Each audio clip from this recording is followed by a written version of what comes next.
अस्सलाम वालेकुम दोस्तों, कैसे हैं आप लोग। आई होप कि आप सब खुश रहे हों और अच्छे रहे हों।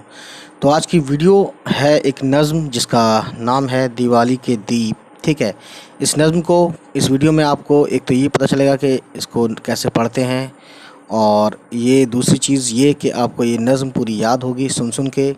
और उसके बाद हम इस वीडियो की तशरीह करेंगे इसी वीडियो में, ठीक है, और अल्फाज मायने तक हम आपको बताएंगे। चलिए फिर शुरू करते हैं। दिवाली के दीप जले। अब इसको पढ़ना शुरू करते हैं। नई हुई फिर रस्म पुरानी, दिवाली के दीप जले। शाम सलोनी रात सुहानी, दिवाली के दीप जले। धरती का रस डोल रहा है दूर दूर तक खेतों के। लहराए वो आंचल धानी, दिवाली के दीप जले। नर्म लोगों ने ज़बानें खोलीं फिर दुनिया से कहने को। बेवतनों की राह कहानी बेवतनों की राम कहानी, दिवाली के दीप जले। आज मुंडेरों से घर घर की नूर के चश्मे फूट पड़े। पिघले शोलों की ये रवानी, दिवाली के दीप जले। जलते दीपक रात के दिल में घाव लगाते जाते हैं। शब का चेहरा है नूरानी, दिवाली के दीप जले। छेड़ के साजे निशाते चरागां आज फिराक सुनाता है। छेड़ के साजे निशाते चरागां आज फिराक सुनाता है। गम की कथा खुशी की ज़बानी, दिवाली के दीप जले। और शायर का नाम समझ सकते हैं, ये फ़िराक साहब का तखल्लुस है। फ़िराक गोरखपुरी इनका असल नाम था। रघुपति सहाय फ़िराक गोरखपुरी। ठीक है। अब हम शुरू करते हैं, चलते हैं आगे वीडियो को बढ़ाते हुए, और उसके हम इसकी तशरीह कराएंगे। पहले हम ये देख लेते हैं अल्फाज और मायने। ये कॉलम अल्फाज का है, ये मायने का है। फिर से अल्फाज का, ये मायने का है। सलोनी मतलब होता है सांवली।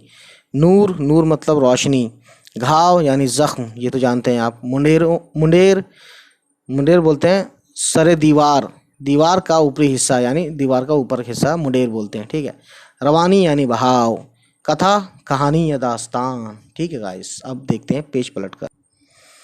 तो गाइस ये देखते हैं आगे, यह है धानी मतलब जर्दी लिए हुए सब्ज रंग, यानी कि ऐसा हरा रंग जिसमें जर्दी हो, यानी बहुत गहरा लाल भी हो, या हल्का सब्ज रंग, या ये कह लीजिए दो मतलब हैं, या फिर ये कह लीजिए कि हल्का सब्ज रंग, सब्ज बोलते हैं हरा। ठीक है। नूरानी यानी नूर से भरा हुआ, रोशन या चमकदार, ये तीनों एक ही मतलब है नूरानी के। ठीक है। साजे निशाते चरागां, ये एक ही वर्ड है। साज यानी बाजा। ठीक है। साज यानी बाजा समझ लें, जिससे म्यूज़िक वगैरह की आवाज़ निकलती है। निशात यानी खुशी। ठीक है। निशात का मतलब खुश होता है, खुशी होता है। और दिवाली खुशियों का त्यौहार है, इसमें खुशी के चिराग जलाए जाते हैं। तो इस तरह से हम ये बोला, साजे निशाते चरागां। ठीक है। रात के खुशियों की चिराग। ठीक। सो गाइस, अब हम आगे बढ़ते हैं और देखते हैं कि क्या है। तो अब शुरू करते हैं हम नज़्म के अशार की तशरीह। ठीक। जैसे ये है, नई हुई फिर रस्म पुरानी, दिवाली के दीप जले। शाम सलोनी रात सुहानी, दिवाली के दीप जले। तो गाइस आप देख सकते हैं सियाक़ व सबाक़ में आपको दो चीज़ें याद रखनी है। ठीक है। एक तो ये शेर नज़्म दिवाली के दीप जले, नज़्म का नाम मालूम होना चाहिए, ये तो आप लिख ही लेंगे, ये शेर नज़्म दिवाली के दीप जले। और दूसरा फ़िराक गोरखपुरी, यानी शायर का नाम आपको मालूम होना चाहिए। तो इस तरह से आप किसी भी नज़्म के जब आप तशरीह करेंगे, तो इसमें अगर एग्ज़ाम में आपके दिया हुआ है कि सियाक़ व सबाक़ के साथ तशरीह करें, तो जैसे ये दो शेर दे दिया है ना, अब आपको बोलेगा कि सियाक़ व सबाक़ के साथ तशरीह करें। तो आप सियाक़ व सबाक़ जब लिखेंगे, तो जो दो शेर जिस नज़्म के होंगे, उसी तरीके से आप ये लिखेंगे, ये शेर नज़्म दिवाली के दीप जले, फ़िलहाल ये दिवाली के दीप जले से हैं, तो इसलिए यही नाम लिखेंगे, से लिए गए हैं या लिया गया है, जिसे अब उस जिस शायर ने लिखा है आपको शायर का नाम भी मालूम होना चाहिए सैकड़ों सबाक लिखने के लिए। जैसे यहाँ लिखा है जिसे फ़राग गोरखपुरी ने लिखा है, इसी तरीके से सारे जितने भी शेर व शायरी होंगी नज़्म आपको याद होनी चाहिए। इसमें यही है पॉइंट मेन, ठीक है। उसके बाद तशरीह आप करेंगे, तशरीह के लिए आपको प्रैक्टिस की ज़रूरत होती है और वर्ड मीनिंग आपको याद होती है तो आपके लिए और ज़्यादा आसान हो जाती है, ठीक है, किसी भी नज़्म का तशरीह करने में। सो हम शुरू करते हैं पढ़ना, ठीक है गाइस। तो देखिए तशरीह। इस शेर में शायर कहता है कि दिवाली मनाने की रस्म पुरानी रस्म है जो बरसों से चली आ रही है, लेकिन दिवाली पर ये पुरानी रस्म फिर से नई हो जाती है, ठीक है। यानी दिवाली पुराने ज़ख्मों को ताज़ा कर देती है। लोग दिवाली का त्यौहार बड़े जोश व खरोश से मनाते हैं। दिवाली की शाम सलोनी यानी सांवली और रात बहुत सुहानी होती है। आप समझ सकते हैं हल्की फुल्की ठंड शुरू हो जाती है, ठीक है। घर घर दिवाली के दिए जलते हैं। तो गाइस ये थी कहानी। अब हम आगे बढ़ते हैं, सो दैट आप सुनते रहिए, ठीक है ना। तो चलिए फिर देखते हैं अगला। तो अगला में क्या है, धरती का रस डोल रहा है दूर दूर तक खेतों के, लहराए वो आंचल धानी दिवाली के दीप जले। सैको सबाक उसी तरह से लिखेंगे। ये शेर नज़्म दिवाली के दीप जले से लिया गया है जिसे फ़राग गोरखपुरी ने लिखा है। और देखिए यहाँ पे तशरीह शुरू करते हैं हम। तशरीह। इस शेर में शायर कहता है कि जलते हुए दियों की रोशनी दूर तक फैली हुई है। दूर से दूर तक देखने पर हरे भरे खेत लहराते आंचल का समा बांधते हैं, ठीक है। यानी लहराते हुए खेत ऐसा मालूम पड़ता है जैसे आंचल लहरा रहा हो किसी का। खुशी के इस मौके पर ऐसा मालूम होता है कि धरती धानी आंचल ओढ़े अंगड़ाई ले रही है। इस शेर में हरे भरे, ठीक है। सो गाइस अब देखते हैं आगे। अब हम आगे देखते हैं और देखते हैं कि क्या है, ठीक है। उसका पार्ट ये रह गया, एक लाइन, खेतों को लहराता धानी आंचल कहा गया है, ठीक है। ये एक इम्पॉर्टेंट पॉइंट है। अब देखते हैं गाइस, नर्म लोगों ने ज़बानें खोली फिर दुनिया से कहने को, बेवतनों की राम कहानी दिवाली के दीप जले। सैको सबाक वही जैसा अभी पढ़ा मैंने। और तशरीह देखिए कैसे करेंगे। तशरीह। इस शेर में शायर कहता है कि जलते हुए दियों की लोगों के पीछे, यानी लौ जो होती है ना चिराग की रोशनी के ऊपर ये उड़ती है हिलती है, लौ उसे बोलते हैं। लोगों के पीछे एक गम की कहानी पोशीदा है, यानी गम की कहानी छुपी हुई है। ऐसा मालूम होता है, यानी ऐसा जान पड़ता है या ऐसा पता चलता है कि जलते हुए दियों की लौएं अपनी ज़बानें खोल कर दुनिया से राम कहानी या राम की दुख भरी दास्तान बयान करना चाहती हैं, ठीक है। दिवाली के इस चरागां के पीछे रामचंद्र जी की कुर्बानियाँ और उनकी दुख भरी दास्तां छुपी है।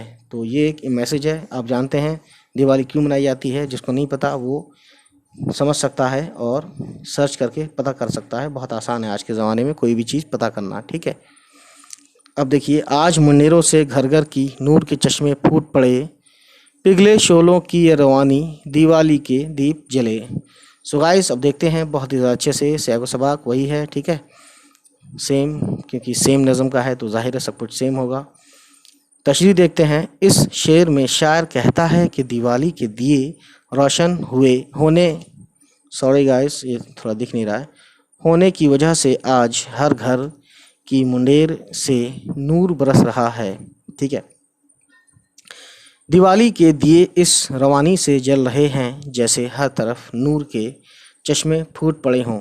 और इसमें जो मेन चीज़ है आप जैसे मान सकते हैं, नूर बोलते हैं रोशनी को, ठीक है। इस रवानी से यानी कि इस रफ्तार से, एक तरह से रफ्तार भी बोलते हैं, रवानी और रफ्तार एक ही बात है। जैसे हर तरफ नूर के चश्मे बोलते हैं। चश्मा एक आपने देखा होगा ऐसी जगह पहाड़ वगैरह या नदियों में जो नीचे से पानी उबलता हुआ, और ऐसा लगता है कि उबल रहा है पानी और ऊपर अंदर से ज़मीन से पानी बाहर आ रहा है, वो ठंडा बहुत होता है। ठीक है, तो उसे बोलते हैं चश्मा। ठीक है, जहाँ से पानी फूट पड़ता है उसे बोलते हैं चश्मे फूट पड़े। यानी कि यहाँ पे क्या है, यहाँ पानी की बात नहीं चल रही है, लेकिन उसी तरीके से चश्मे नूर के चश्मे फूट पड़े, यानी जहाँ देखो ऐसा लगता है कि रोशनी बिखर के आ रही है ना, जैसा पानी चश्मे से निकलता है। सो दैट चश्मा यहाँ यूज़ किया गया है उसके लिए। और आईना को भी सॉरी जो चश्मा पहनते हैं हम आँख में उसे भी बोलते हैं चश्म, मतलब होता है नज़र, देखना। ठीक है, आँख, तो वहीं से ये निकला है। बहरहाल, जलते दीपक रात के दिल में घाव लगाते जाते हैं, शब का चेहरा है नूरानी दिवाली के दीप जले। देखिए सियाको सबाक में ये शेर नज़्म दिवाली के दीप जले से लिया गया है, जिसे फ़िराक गोरखपुरी ने लिखा। ये तो आप जानते हैं। अब आगे बढ़ते गाइस, डायरेक्ट आते हैं हम इस पे, किस पे, तशरीह पे। तो हम देखते हैं तशरीह। इस शेर में शायर कहता है कि हर तरफ दिवाली के दिए रोशन हैं, रात का चेहरा भी रोशन और चमकदार है। ये जलते हुए दिए एक तरफ तो रात को नूरानी बनाते हैं, यानी कि मतलब रोशनी में, मतलब भरा हुआ। ठीक है, रोशनी से भरा हुआ यानी नूरानी बनाते हैं, तो दूसरी तरफ यही दिए रात के दिल को ज़ख्मी भी कर रहे हैं। ठीक है, खुशी के मौके पर कुछ महरूमियाँ, यानी कि महरूम किसे बोलते हैं, यानी जिसे कोई चीज़ नहीं मिल पाई तो उसे महरूम बोलेंगे। तो महरूमियाँ यानी कि जिसे कुछ रह गया हो, कुछ खालीपन या कुछ मिलना था लेकिन नहीं मिला, उसे बोलते हैं एक तरह से महरूमियाँ। तो मौके पर कुछ महरूमियाँ और नाकामियाँ भी याद आ जाती हैं। ठीक है, वो इंसान को गमज़दा कर देती हैं, यानी दुखी कर देती हैं। ये जलते हुए दिए गम की कैफियत बोलते हैं कंडीशन, दिए गम की कैफियत बयान करते हैं। बयान यानी कि बताते हैं, या उससे ये पता चलता है, करते हुए पुराने गमों को ताज़ा कर रहे हैं। सो गाइस, आप देख सकते हैं। अब हम आगे बढ़ते हुए देखते हैं क्या है। छेड़ के साजे निशाते चरागां, आज फ़िराक सुनाता है, गम की कथा खुशी की ज़बानी दिवाली के दीप जले। अब देखते हैं गाइस इसमें क्या है। सैको सबाक आप जानते हैं, कई बार पढ़ चुका हूँ। सो दैट अब आगे बढ़ते हैं, क्योंकि सेम है सैको सबाक इस चैप्टर में सबका। तशरीह। नज़्म के आखिरी शेर में शायर अपने आप से मुखातिब होकर कहता है कि ऐ फ़िराक, दिवाली के मौके पर जो खुशी के चिराग जलाए जाते हैं, वो खुशी की ज़बानी गम की दास्तान दोहराते हैं। समझ रहे हैं आप, इसमें ऐसा कुछ नहीं है। मुखातिब बोलते हैं कि किसी से हम जब बात करते हैं तो उससे हम मुखातिब होते हैं, यानी उसके सामने होकर। ठीक है, कहता है कि ऐ फ़िराक, दिवाली के मौके पर, मौका बोलते हैं अवसर, है ना, यानी ऐसे मौके पर, ऐसे जगह पर। ठीक है, जो खुशी के चिराग जलाते हैं, तो खुशी की ज़बानी गम की दास्तान दोहराते हैं, बता दिया मैंने। अब देखिए आगे क्या है इसमें। यानी दिवाली का त्यौहार खुशी के साथ गम की कैफियत को भी ज़ाहिर करता है। तो शायर फ़िराक गोरखपुरी साहब के हिसाब से कि ये जो दिवाली का त्यौहार है, ठीक है, खुशी के साथ साथ गम की कैफियत यानी गम की हालत को भी ज़ाहिर करता है, गम की हालत को भी बताता है। तो गाइस, अब इसका मरकज़ी ख़याल नेक्स्ट वीडियो में हम पढ़ेंगे, या ठीक है, नेक्स्ट वीडियो में ही पढ़ेंगे, क्योंकि वो छोटा है हालांकि। बहरहाल चलिए, कोई दिक्कत नहीं है। तो चलिए फिर आज के लिए इतना ही। अल्लाह हाफिज़, खुदा हाफिज़, बाय बाय, टेक केयर।